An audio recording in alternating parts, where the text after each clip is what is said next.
Hello students, कैसे हैं आप सभी। तो हमने लास्ट वीडियो में बात की थी कुछ इंपॉर्टेंट पॉइंट्स जो इलेक्ट्रिसिटी से, जो डोमेस्टिक इलेक्ट्रिक सर्किट से रिलेटेड थे, overloading, short circuiting, electric fuse. आज हम लास्ट वीडियो है हमारे इस चैप्टर का।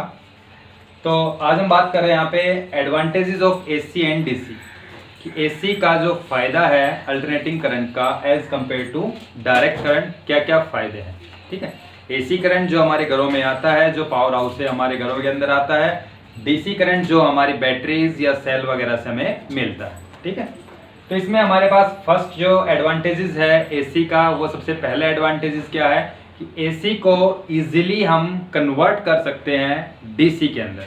जो अल्टरनेटिंग करंट है उसको हम डायरेक्ट करंट में बदल सकते हैं with the help of the rectifier. Easily इसका कन्वर्जन हो जाता है। Second, AC voltage can be change easily. जो एसी वोल्टेज है उसकी वैल्यू को हम चेंज कर सकते हैं, कम या ज़्यादा कर सकते हैं with the help of the transformer. जैसे हमारे पास जो बिजली की टंकी होती है उसकी हेल्प से, ट्रांसफॉर्मर की हेल्प से हम अल्टरनेटिंग करंट को कम या ज़्यादा कर सकते हैं। इसके अलग अलग वोल्टेज पर हम इसका यूज़ कर सकते हैं कि हमें जो एसी का है 220 वोल्टेज चाहिए, 440 वोल्टेज चाहिए या 11,000 वोल्ट चाहिए। अलग अलग वोल्टेज पर एसी जो है हमारा हमें मिल सकता है। जबकि जो डीसी करंट होता है, डीसी वोल्टेज जो है वो आपका एक स्टडी वोल्टेज होता है, एक फिक्स वोल्टेज होता है। तो जैसे बैटरी हमारे पास एक 5 वोल्ट का सेल है, तो उसको आप 10 वोल्ट करना चाहे तो वो नहीं हो पाएगा, है ना। तो एसी वोल्टेज को इजीली चेंज किया जा सकता है। तीसरा, एसी जो इक्विपमेंट होते हैं, अल्टरनेटिंग करंट से चलने वाले जो भी डिवाइसेस होते हैं वो ज़्यादा ड्यूरेबल होते हैं। मतलब उनकी जो लाइफ टाइम होता है, पीरियड होता है, वो ज़्यादा होता है। जैसे हमारे घर के अंदर फैन है, इलेक्ट्रिक फैन जो होते हैं, वो एसी जो हम अल्टरनेटिंग करंट वाले जो फैन हमारे घर के अंदर, तो उनकी लाइफ जो होती है ज़्यादा होती है। फैन हुआ, बल्ब हुआ, या फिर और भी डिवाइसेस है आपके रेफ्रिजरेटर वगैरह या फिर गीज़र वगैरह, जितने भी घर के अंदर हमारे कंपोनेंट्स होते हैं इलेक्ट्रिकल, उनकी जो इक्विपमेंट की जो ड्यूरेबिलिटी होती है, जो लाइफ होती है, कि ज़्यादा साल तक वो चल सकते हैं। जबकि डीसी जो कंपोनेंट्स होते हैं वो जल्दी खराब हो जाते हैं। तो ये कुछ एक 3 एडवांटेजेस थी। फिर बात करते हैं डिसएडवांटेजेस की। जो अल्टरनेटिंग करंट है उसके क्या क्या नुकसान है as compare to the direct current. तो एसी करंट जो है वो आपको एक डेंजरस जो है या हाई जो है झटका, शॉक करंट का जो झटका लगता है, एसी और डीसी में से हम ये कहें कि कौन सा ज़्यादा खतरनाक है, तो आपके पास अल्टरनेटिंग करंट जो है वो ज़्यादा खतरनाक है as compare to DC.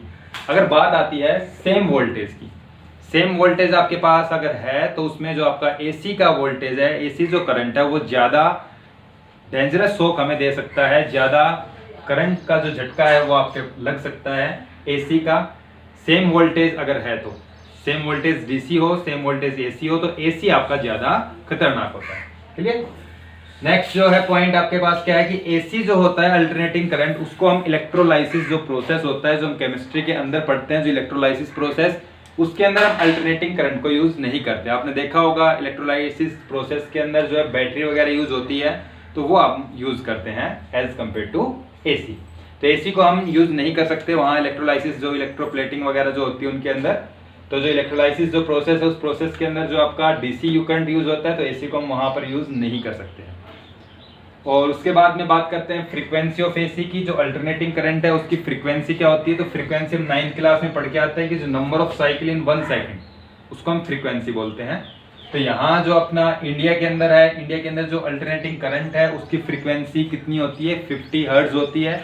1 second में 50 साइकिल्स कंप्लीट होते हैं अल्टरनेटिंग करंट के, और 220 वोल्टेज होता है जो हमारे घर के अंदर सप्लाई आती है। उसकी जो फ्रीक्वेंसी और वोल्टेज होता है, तो वोल्टेज कितना 220 और फ्रीक्वेंसी कितनी होती है 50 हर्ट्ज। आपको पता है कि जो अल्टरनेटिंग करंट होता है उसका ग्राफ कुछ इस तरीके से आता है, ऐसे हाफ साइकिल के लिए पॉजिटिव, हाफ के लिए नेगेटिव।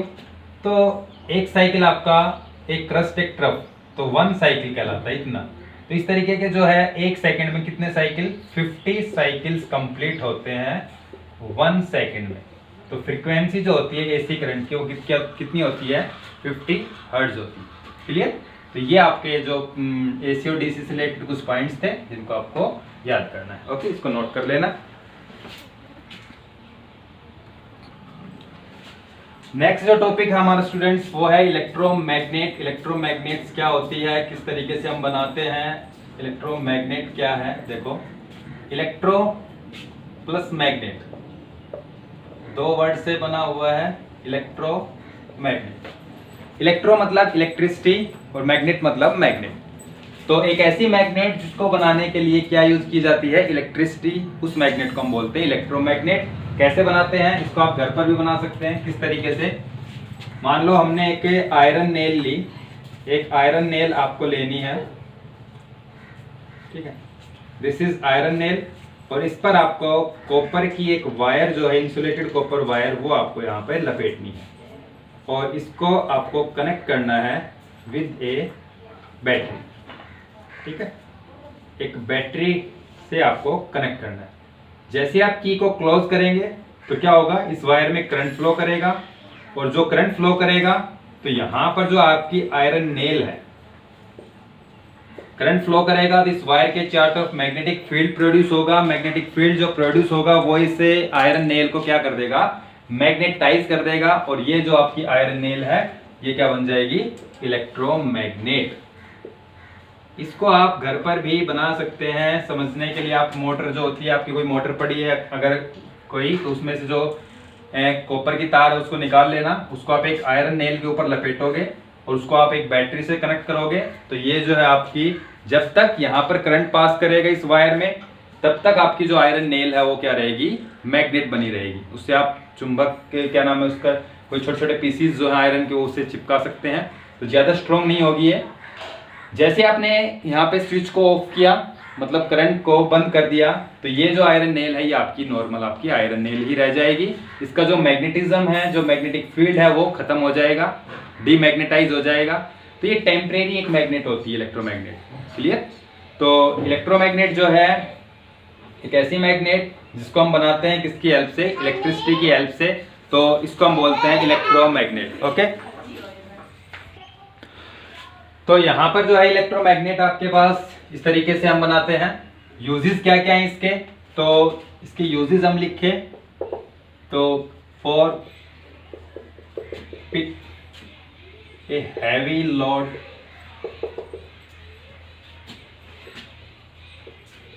ठीक है, इन म्यूजिकल इंस्ट्रूमेंट में होते हैं। तो इनका जो यूज है वो आपके पास क्या क्या यूज है, एक हैवी जो मटेरियल्स होते हैं, जैसे आपके पास क्रेन होती हैं, जो रेलवे के बड़े बड़े बॉक्सेस हैं उनको उठाने के लिए हम एक मैग्नेट का यूज करते हैं, जो क्रेन के अंदर, वो भी एक इलेक्ट्रोमैग्नेट होती है। म्यूजिकल जो इंस्ट्रूमेंट होते हैं, जैसे आपका स्पीकर वगैरह हो गए, ईयरफोन वगैरह हो गए, तो उनके अंदर भी हम जो है इलेक्ट्रोमैग्नेट्स का यूज कर रहे हैं, क्लियर। तो ये जो है हमारे पास कुछ यूजेस हैं, और भी बहुत सारे यूजेस हैं, तो आपको 2-3 यूज लिखने हैं इसके अंदर। और इसके बाद में बात करते हैं हम परमानेंट मैग्नेट की। परमानेंट मैग्नेट क्या होती है,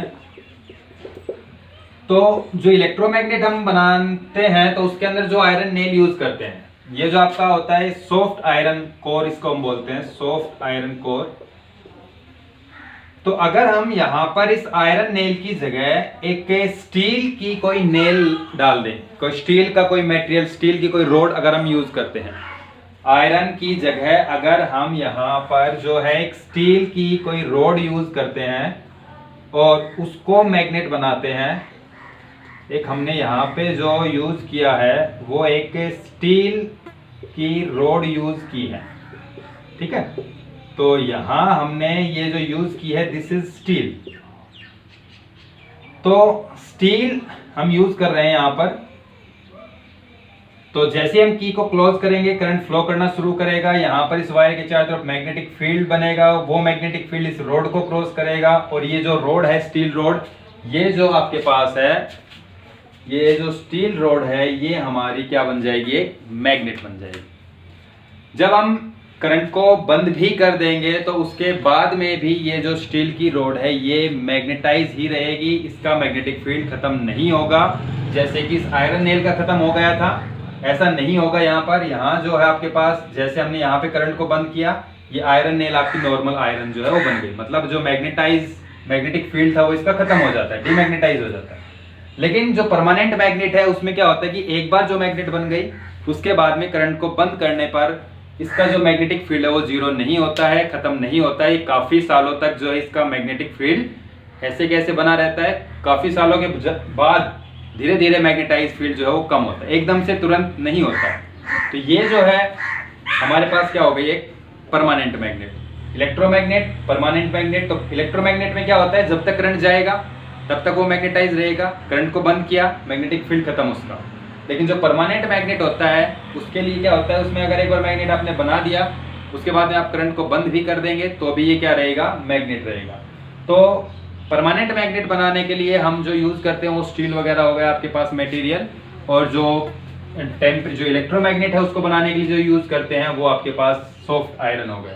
ठीक है, ये दोनों टाइप्स के जो मैग्नेट है, परमानेंट क्या होता है, an electromagnet whose magnetic field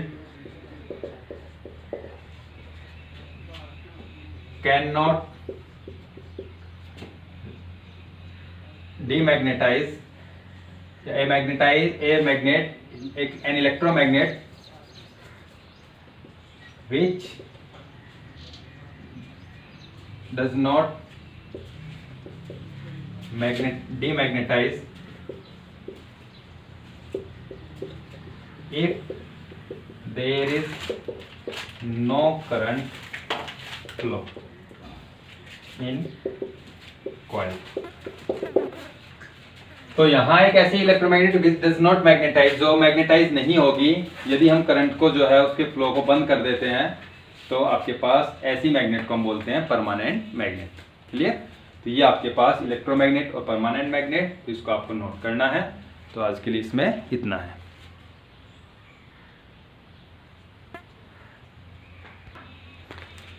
तो इसमें हम दूसरी स्टेटमेंट भी लिख सकते हैं और करके, a magnet whose magnetic field does not become zero if current is stopped।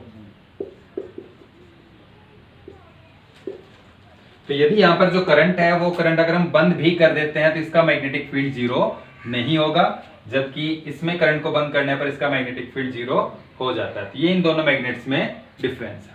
Clear?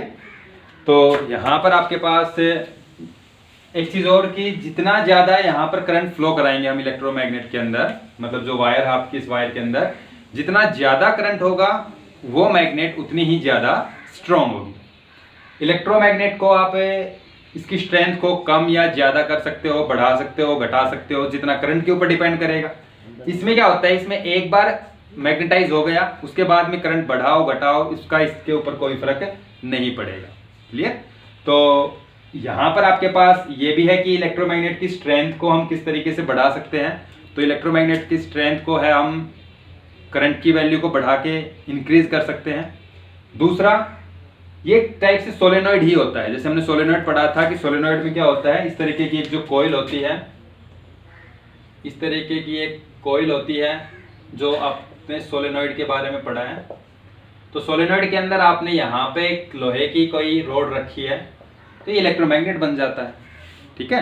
तो सोलेनॉइड में आपने देखा कि जो मैग्नेटिक फील्ड है उसकी स्ट्रेंथ किस पे डिपेंड करती है। तो वहां पर हमने दो फैक्टर पढ़े थे, तो करंट के ऊपर, क्योंकि करंट की वजह से मैग्नेटिक फील्ड होता है, और दूसरा जो number of turns per unit length, कि जितना ज्यादा नंबर ऑफ टर्न्स हम देंगे, जितनी ज्यादा उसके ऊपर हम वायर को लपेटेंगे, उतना ही स्ट्रॉन्ग ये मैग्नेटाइज होगा, जो मैग्नेटिक फील्ड ज्यादा प्रोड्यूस होगा।